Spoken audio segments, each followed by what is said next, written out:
ও মালাকুল মউত আজরাইল, এই পৃথিবীর জমিনে কত মানুষের জান তুমি কবজ করলা, তোমার কি মায়া হয় না? তোমার কি দয়া হয় না?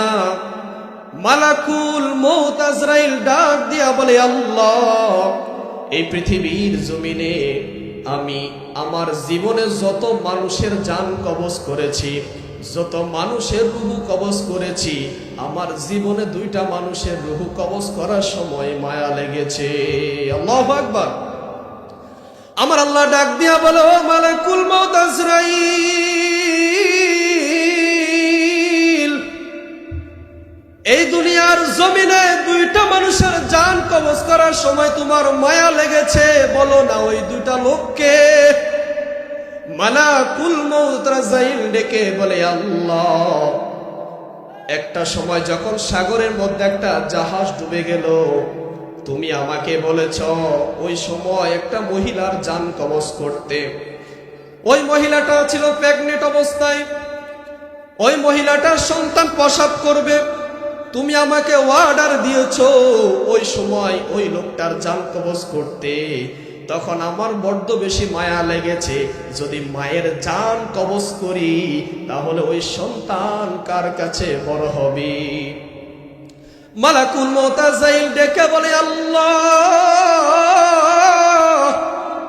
এই পৃথিবীর জমিনে ওই মহিলার জান কবজ করতে আমার বেশি বড্ড মায়া লেগেছে। তারপর আমার তো দায়িত্ব এটাই, আমি কি করব, এই জন্য আমি ওই লোকটার জান কবজ করেছি।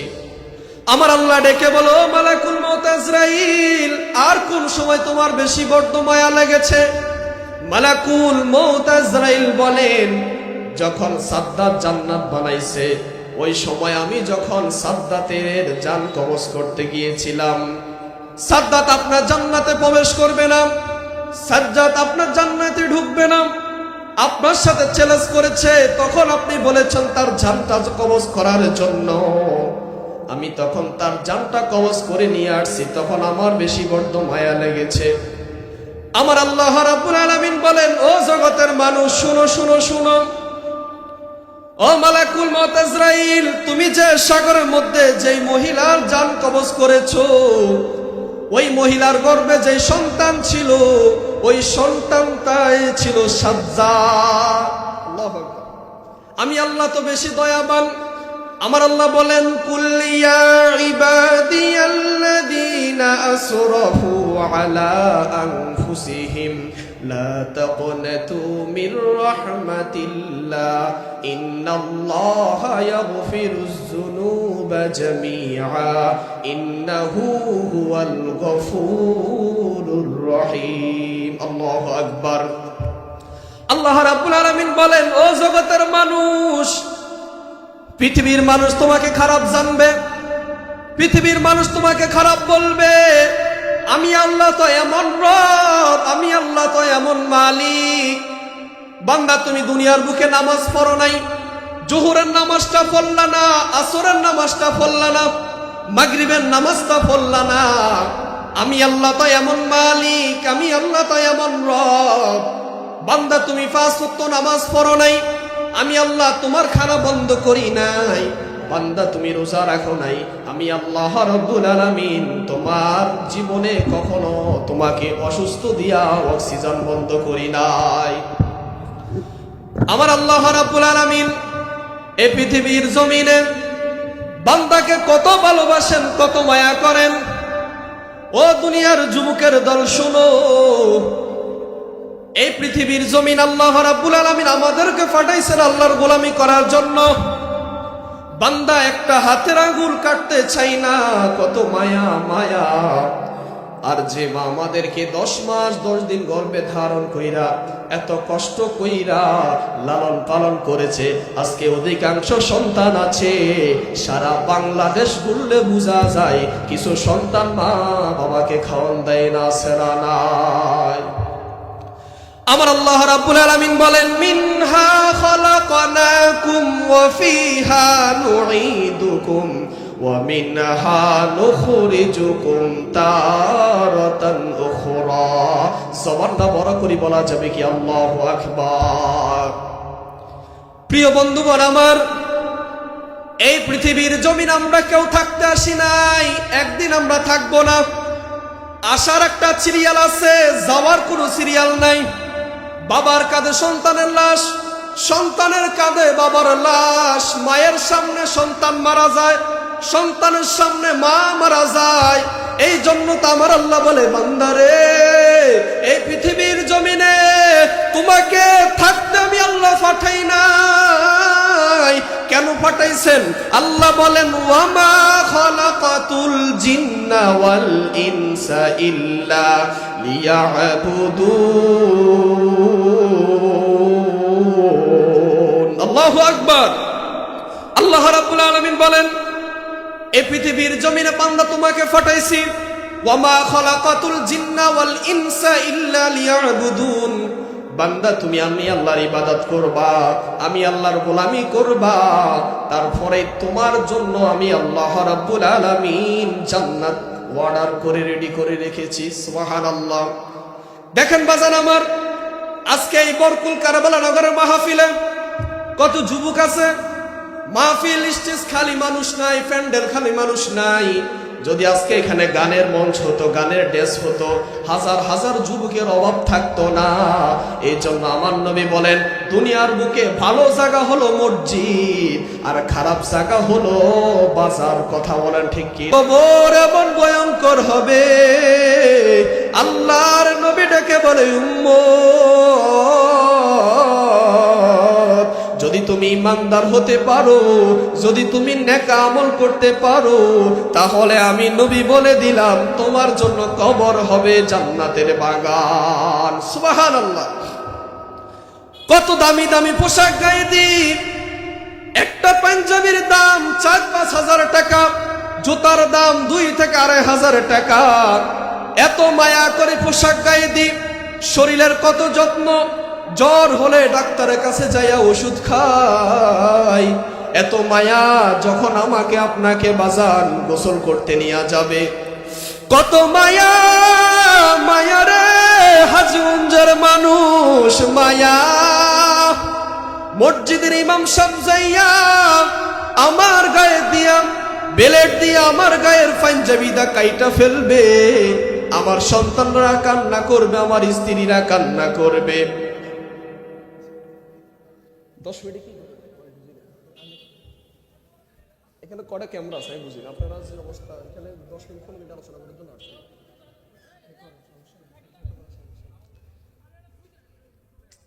আল্লাহ রাব্বুল আলামিন এই পৃথিবীর জমিনে আমাদেরকে পাঠাইছেন বান্দা গোলামি করে ইবাদত করো। বাজান আমার বলতেছিলাম, আমি যখন মারা যাব, আপনি যখন মারা যাবেন, মসজিদের হুজুর যাইয়া আমার গায়ে থেকে বেলেট দিয়া পাঞ্জাবিটা গায়ে ফেলবে, কেটে ফেলবে। আমার আম্মা কান্না করবে, স্ত্রী কান্না করবে, সন্তানরা কান্না করবে। কেউ আপনার আমার কথা শুনবে না, কারণ এই দুনিয়াতে আমরা কেউ থাকতে আসি নাই, কেউ থাকবো না। আমার আল্লাহ বলে, বান্দারে এই পৃথিবীর জমিনে যদি নেক আমল করতে পারো, আমি আল্লাহ রাব্বুল আলামিন বলে দিলাম তোমার জন্য কবর জান্নাতের বাগান হইয়া যাবে। সুবহানাল্লাহ। বাজান আমার, এই তো শীতকাল চলে আসছে, এখন বুঝা যাবে ইমানদার কারা, ফজরের নামাজ কারা মসজিদে যাই পড়বে। আমার আল্লাহ বলে, বান্দা যদি ফজরের নামাজ পড়ে আমার আল্লাহ বলেন, বান্দা যখন ফজরের নামাজ পড়ে, বান্দা মসজিদে যাইতে দেরি হয়, বান্দা ফজরের নামাজ আদায় করতে দেরি হবে না। বান্দা যখন ফজরের নামাজ আদায় করে, আল্লাহ রাব্বুল আলামিন বলেন, বান্দার জন্য আসমান সম পরিমাণ রহমত দিয়ে ভরপুর করে দিই। সুবহানাল্লাহ। বাজান আমার, কবরের ভয়ঙ্কর আযাব। আমার নবী বলেন, আমি নবীর কোনো গুনাহ নাই, আমি নবী হলাম মাসুম, তারপর আমি নবী দিন দৈনিক 70 থেকে 100 বার আমি নবী তওবা করতাম। শুধু এই তওবা আমার গুনাহগার উম্মতদেরকে শিখানোর জন্য। বাজান আমার শুনেন, হাসরের ময়দান কেমন ভয়ঙ্কর হবে। হাসরের ময়দানে সকল মানুষগুলো নাফসি নাফসি করবে। আদম নবী বলবে নাফসি নাফসি, ইব্রাহিম নবী বলবে নাফসি নাফসি, ঈসা নবী বলবে নাফসি নাফসি। সকল নবীরা যখন নাফসি নাফসি বলবে, আমার নবী আপনার নবী দু জাহানের বাদশা নবী, ওই নবীজি বলবে উম্মত আমি আজকে নাফসি বলবো না, আমি বলবো রব্বি হাবিলি উম্মতি উম্মতি। সুবহানাল্লাহ।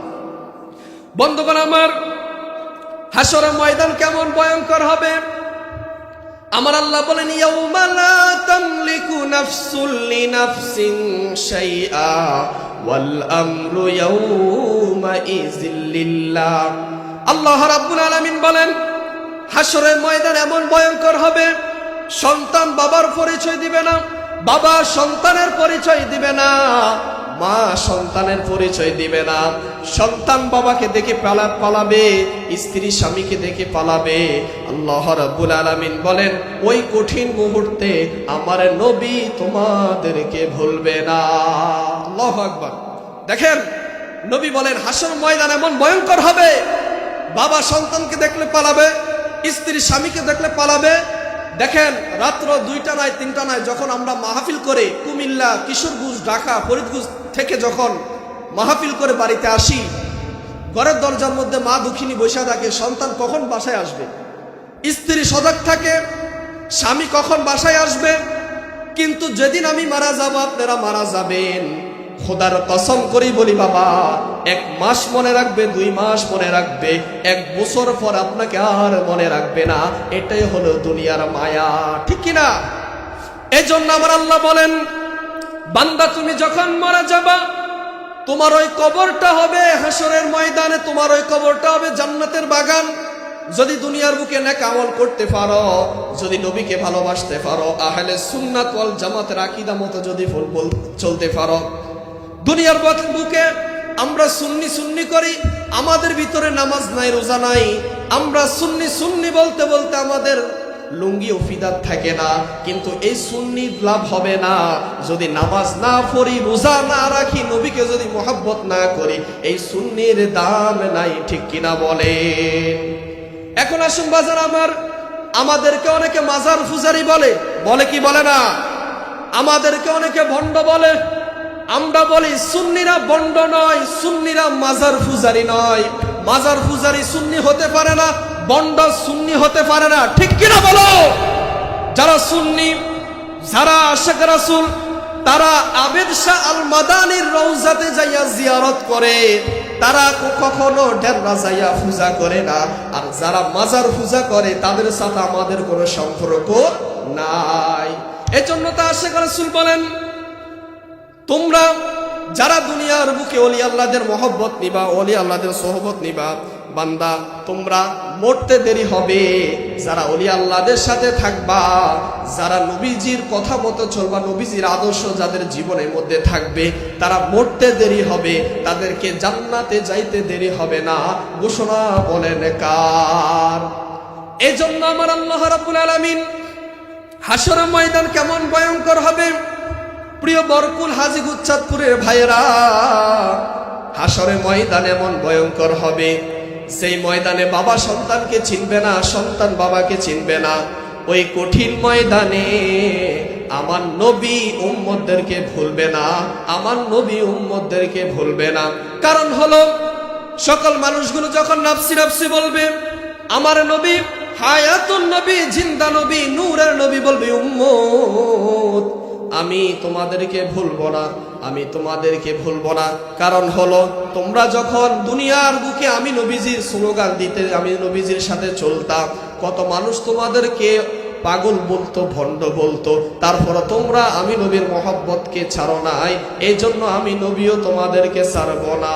আসলে ঠিকানা বলো না মদিনা মোর, আসলে ঠিকানা বলো সবাইকে মদিনায় নিলা, সবাইকে মদিনায় নিলা, আমায় নিলা না।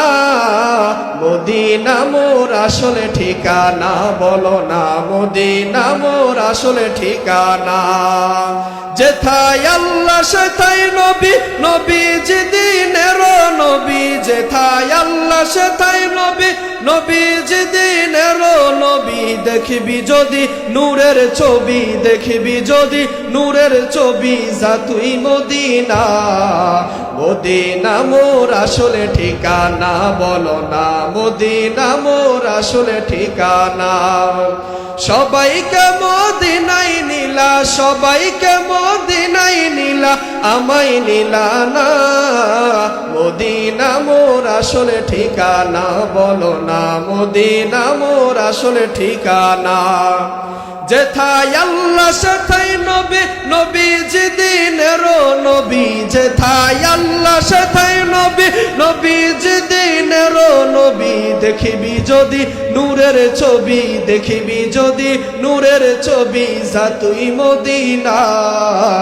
নবীজি মোর আসলে ঠিকানা, বলো না মদিনা মোর আসলে ঠিকানা। সকলের মারহাবা।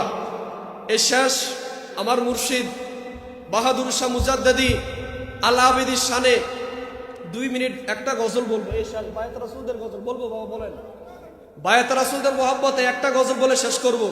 আল্লাহ যেন আমাদেরকে কবুল করে, সকল বলে আমিন। আপনারা যারা দাঁড়িয়ে আছেন সবাই প্যান্ডেল মধ্যে চলে আসেন, যারা দাঁড়িয়ে আছেন সবাই প্যান্ডেল মধ্যে চলে আসেন। এটা জান্নাতের বাগান। কে ওয়াহাবি কে সুন্নি এটা আমরা জানবো না, আমরা জানবো ময়দানের মধ্যে নবীর ইশক আলোচনা আছে কিনা, নবীর মোহাব্বত আছে কিনা। কথা বলুন ঠিক কিনা? এ বাংলাদেশে সুন্নি ওয়াহাবি টোকার জন্য আমরা আসি নাই, আমরা এসেছি বাবা আবেশাল মাদানির নেক নজর, এমনকি কোনটা কোরআনের বয়ান, কোনটা রাসূলের আদর্শের বয়ান, আমরা এই জন্য এসেছি, ঠিক না? সবাই আমার জন্য শেষ মুহূর্তে একটা গজল বলে আমি শেষ করে দিব। বলেন, আল্লাহ রাসূল পাইতে আমি বায়াত হইলাম, বলো আল্লাহ রাসূল পাইতে আমি বায়াত হইলাম। মুর্শিদ চান হয় না যে বদনাম, আবেদ শাহ হয় না যে বদনাম, বলো আল্লাহ রাসূল পাইতে আমি বায়াত হইলাম, বলো না আল্লাহ রাসূল পাইতে আমি বায়াত হইলাম। মুর্শিদ চান হয় না যে বদনাম, আবেদ শাহ হয় না যে বদনাম। কত জনে টাকা দিয়া তোমার কাছে দেয় হাদিয়া গো, তখন আমি দেখি চাইয়া আমার নাই ইনকাম, বলো তখন আমি দেখি চাইয়া ইনকাম আমার কম। মুর্শিদ চান হয় না যে বদনাম, আল্লাহ রাসূল পাইতে আমি বায়াত হইলাম, বলো না আল্লাহ রাসূল পাইতে আমি বায়াত হইলাম। মুর্শিদ চান হয় না যে বদনাম। সবাই আমার জন্য দোয়া করবেন। আমি এলাকার সন্তান, আমি হাফেজ হয়েছি আপনাদের পাশে বরকুল আলামিন হাফিজিয়া মাদ্রাসা থেকে। সবাই আমার জন্য দোয়া করবেন, আল্লাহ যেন সারা বাংলাদেশে যেন সুন্নিয়তের খাজমত করতে পারে। সকলে বলেন আমিন। আগামীকাল মাহফিল আবার চট্টগ্রামে দিবে এখনে। আচ্ছা বলেন, আমরা যারা সুন্নি আশেক রাসূল, আমরা মিলাদ কিয়ামকে ভালোবাসি না? আজকে আমি একটা ফেসবুকে একটা পোস্ট দেখেছিলাম, আমার ভাই হাফেজ রায়হান জালালি আশিকি সাহেব সারা বাংলাদেশে ভাইরাল। হুজুর কিশোরগঞ্জ মনে মাহফিল ছিল, তো হুজুর মিলাদ কিয়াম করতে দাঁড়াইছিল, কিছু লোক বাধা দিয়েছিল। বলেন, আপনারা যারা মিলাদ কিয়াম করার নাই আমাদের আপত্তি নাই, তবে বাধা দিলে খবর আছে, ঠিক কিনা বলো? যার ভালো লাগবে সে মিলাদ কিয়াম করবে, যার ভালো লাগবে না সে মিলাদ কিয়াম করার দরকার নাই, তবে বাধা দিবেন না। কারণ যারা মিলাদ কিয়াম করে তাদের মধ্যে ইশক রাসূল, ইশক নবীজির ভালোবাসা, নবীজির মোহাব্বত জমে। বলুন সুবহানাল্লাহ। তো আমি বলবো সামনেতে আপনারা সুন্নিদের মাহফিলে মিলাদ কিয়ামে বাধা দিবেন না। কারণ আমি দেখেছি রায়হান জালালি আশিকি ভাই অনেক কষ্ট পেয়েছে। কেন কষ্ট পাবে না কেন? কারণ যারা নবীর মিলাদ কিয়াম করে, যারা মিলাদ কিয়ামে দাঁড়ায়, তাদেরকে যদি বাধা দেওয়া হয়, আমার নবীও কষ্ট পায়, আশেকে রাসূলরা কষ্ট পায়, ঠিক কিনা বলো? তবে আমরা মিলাদ কিয়াম করবো ইনশাল্লাহ। যে করবে না সে না করুক, আমরা যতদিন থাকবো আমরা করব ইনশাআল্লাহ।